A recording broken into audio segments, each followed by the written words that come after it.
Una vegada hi havia un xiquet que odiava la sopa. L'odiava en un d'eixos odis profuns i enquistats. I clar, cada volta que hi havia sopa es muntava un circ de campionat. Els seus pares ho havien provat tot. Les estrelletes, les lletretes, els puntets,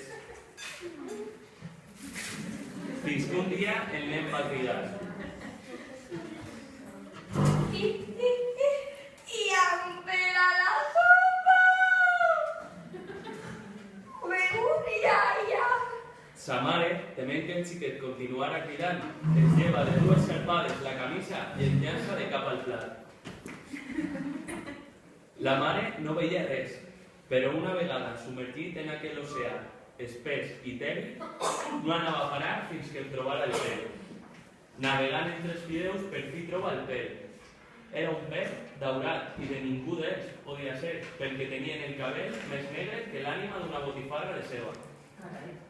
Quan la dona comença a tirar del pèl, s'adona que estava enganxat en alguna cosa. Ai! Va fer 3 estiradetes més. Per saber que aquell pèl pertanyia a algun cap. Ai!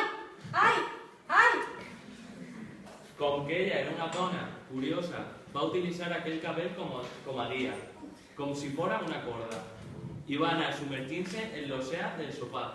A l'últim va veure on acabava aquell pèl, al cap d'una sirena. Quan se li passa la sorpresa, ja estava cara a cara amb la sirena.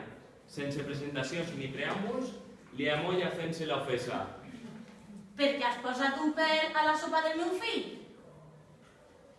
Era clar que aquella era la sirena de la sopa, perquè portava una blusa vaporosa decorada en lletres i la cua la tenia feta d'escates en forma d'estrella. Doncs perquè estem farts de tanta cridòria. Tenim els nervis destrossats i ja no podem més així baix. Vaja, ho sent. I què podem fer? Com que què podeu fer? El primer que heu de fer és eliminar la sopa de la dieta del teu fill. Però això no puc ser. I per què, A veure per què. Doncs... no ho sé. Perquè els xiquets mengen sopa, no? Jo no poso això. Doncs... no ho sé. En algun lloc ho deu dir, no? No posa enlloc. El que sí que posa en totes parts és que els xiquets han de tenir una dieta equilibrada. El teu fill menja de tot. Ai, senyor, la veritat és que menja de tot, fins i tot lentilles, cigrons i tota classe de llegums. Ho veus? Doncs deixem la sopa per a més demà, d'acord? D'acord.